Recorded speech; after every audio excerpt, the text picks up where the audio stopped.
Selamat datang di Podcast Ngawur, tempat di mana logika kadang libur, fakta suka cuti, dan obrolan mengalir sesuka hati.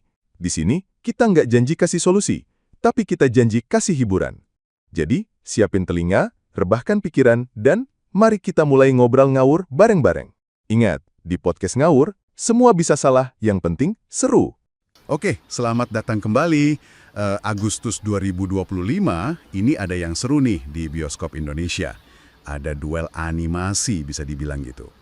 Tanggal 15 ada Demon Slayer, Kimetsu no Yaiba, Infinity Castle. Wah, ini fenomena global ya, ditungguin banget. Tapi sehari sebelumnya, tanggal 14, rilis juga Merah Putih One for All. Animasi lokal, temanya nasionalisme. Jadi benar-benar dua film yang beda banget.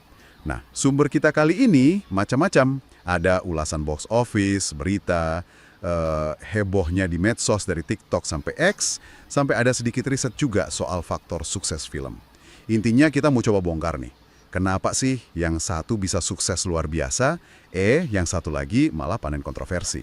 Terus apa artinya ini buat Anda para penikmat film? Oke deh, kita mulai dari yang lagi heboh banget. Demon Slayer, Infinity Castle. Ini kan bukan sekedar film baru aja ya.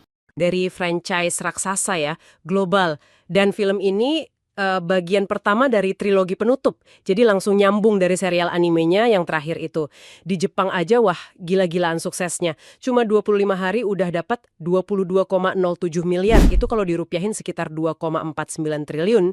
Langsung masuk jadi film terlaris ke-6 sepanjang masa di sana. Cepet banget. Sempet juga jadi yang ke-10 cuman dalam 17 hari. Jadi ini bukan untung-untungan, ini emang udah dibangun lama. Oke, jadi kuncinya apa nih? Selain kualitas animasi Ufotable yang ya kita semua tahulah emang top banget. Visual itu jelas penting, tapi ini lebih dari itu sih. Ceritanya kan ditunggu-tunggu banget sama fans, adaptasi babak akhir manga, terus pengisi suaranya balik lagi, musiknya ikonik, jadi paket lengkap lah yang udah dibangun bertahun-tahun. Produksinya juga skala besar.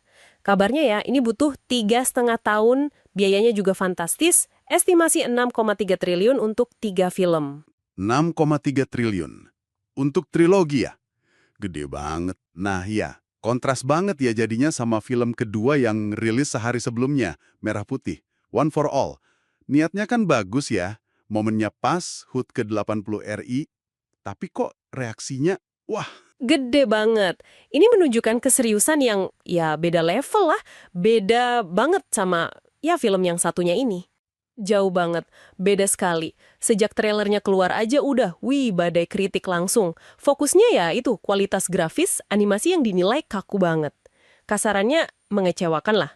Iya, saya lihat banyak yang bang-beringin ya. Bukan cuma sama Demon Slayer, tapi sama film lokal lain. Betul, banyak yang bandingin sama Jumbo, film animasi lokal kita yang tahun ini sukses banget itu kan, tembus 10 juta penonton.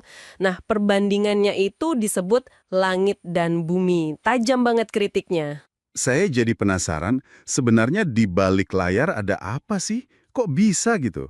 Sempat dengar kabar soal biaya 6,7 miliar, tapi produksinya katanya cepet banget, kurang dari sebulan. Nah, ini nih bagian yang bikin tambah ramai. Info awal soal biaya 6,7 M dan waktu produksi super singkat itu memang sempat keluar. Dan itu langsung bikin publik ya bertanya-tanya, kok bisa? Dengan dana segitu hasilnya kok begini? Aneh, sampai muncul dugaan, ini belum terkonfirmasi ya, soal penggunaan aset 3D siap pakai yang dibeli murah dari toko online. Sempat disebut aset Street of Mumbai gitu. Waduh, tapi terus ada klarifikasi kan? Iya, kemudian sutradara sekaligus produser eksekutifnya bilang kalau film ini tuh dibuatnya gotong royong. Tanpa budget pasti, murni semangat keikhlasan. Jadi malah simpang siur ya soal dana 6,7 M itu. Betul. Simpang siur ini justru bikin keruh suasana. Kemenparekraf juga udah sampai turun tangan, menegaskan kalau mereka nggak mendanai atau memberi fasilitas promosi apapun. Akibatnya ya gitu deh, media sosial isinya cemohan, meme, terus pertanyaan paling dasar. Ini film kok bisa lolos sensor ya? Kok bisa dapat layar di bioskop besar, head to head pula sama Demon Slayer? Pertanyaan yang wajar banget sih dari publik. Dan ini membawa kita ke pelajaran menarik dari kontras dua film ini. Kita tahu kan, faktor sukses film itu kompleks.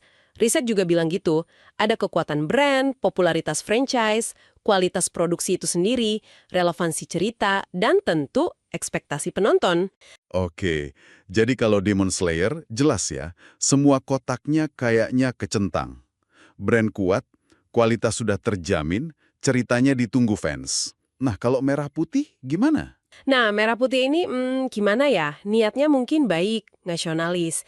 Tapi dia berhadapan sama ekspektasi penonton Indonesia yang jujur aja sudah naik kelas.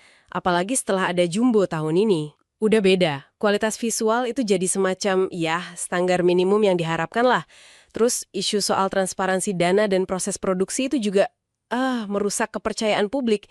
Ini nunjukin kalau sentimen nasionalisme aja itu kayaknya nggak cukup kalau eksekusinya dianggap ya, mengecewakan. Jadi standar kualitasnya udah beda ya sekarang? Berarti ini bukan lagi soal film lokal lawan film internasional gitu ya, tapi lebih ke kualitas. Penonton kita, Anda semua udah makin cerdas dan kritis ya kayaknya. Data paruh pertama 2025 kan nunjukin banget itu. Jumbo bisa jadi raja box office ngalahin film Hollywood gede kayak Mission Impossible atau Jurassic World sekalipun di Indonesia. Artinya kan penonton kita memang mengapresiasi kualitas dan cerita yang bagus, mau lokal atau internasional. Betul sekali. Jadi duel di bioskop Agustus ini jadi kayak cermin yang jelas banget. Cermin tentang standar kualitas yang terus naik, pentingnya transparansi dalam proyek kreatif, apalagi kalau udah bobo semangat kebangsaan gitu. Jadi ini bukan cuma soal film mana yang lebih bagus teknisnya gitu ya. Jauh lebih dalam dari itu, menurut saya.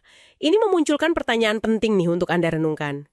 Di era sekarang, di mana penonton kita makin kritis, pilihannya makin banyak, sejauh mana sih semangat nasionalisme itu bisa jadi semacam tiket masuk? Atau bahkan bisa menutupi kekurangan dalam eksekusi sebuah karya? Dan mungkin yang lebih penting lagi, gimana seharusnya proyek yang mengatasnamakan bangsa itu dikelola? Biar hasilnya nggak cuma membanggakan sesaat, tapi juga ya kredibel dan bisa dihormati. Iya juga ya. Sesuatu untuk Anda pikirkan nih. Sampai jumpa di pembahasan mendalam kita berikutnya.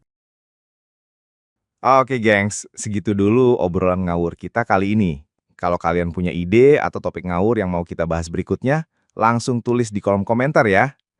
Jangan lupa like, share, dan subscribe biar kalian nggak ketinggalan obrolan absurd kita selanjutnya. Sampai ketemu di episode berikutnya. Tetap santai, tetap ketawa, dan ingat, di podcast ngawur, ngomong asal itu sah-sah aja.